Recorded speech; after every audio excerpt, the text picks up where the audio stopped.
William Morrow and HarperAudio present The FBI Way, Inside the Bureau's Code of Excellence, by Frank Figliuzzi. This is the author.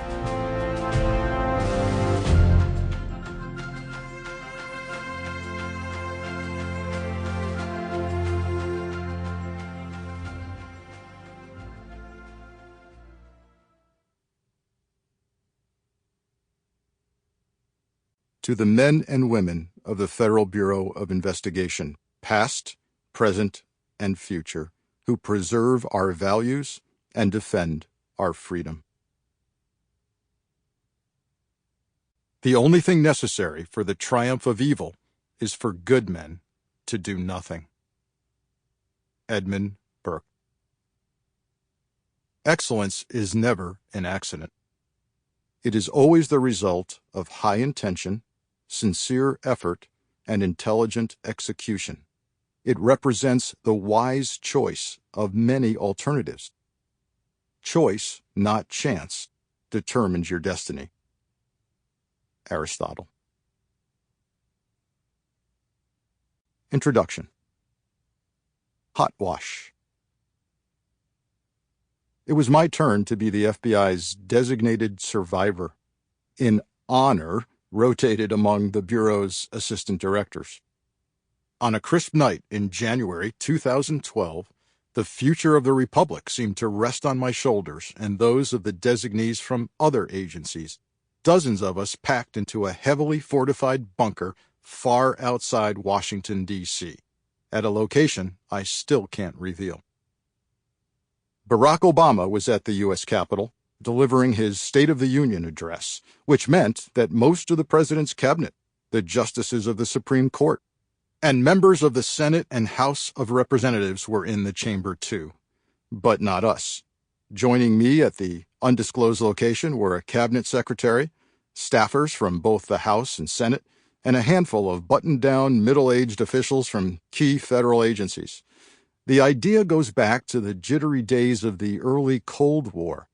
If a hostile foreign power were to drop a nuke on Washington, the designated survivors would be spared the carnage and could carry on the nation's vital business from there.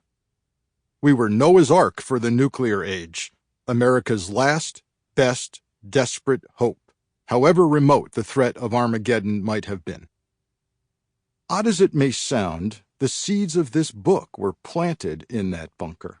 That night was about more than just maintaining continuity of agency operations. It was about preserving the country by safeguarding the key institutions that defend America's values. The Federal Bureau of Investigation had done that with excellence for over a century. I had some time that evening to ask myself, what defines the Bureau and makes it special? As I reflected, and being locked in a subterranean shelter has a way of focusing the mind, by the way, I did an inventory.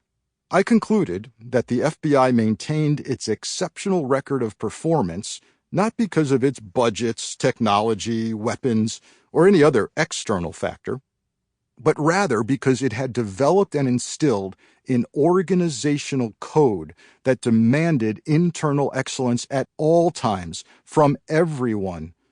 This isn't a throwaway line.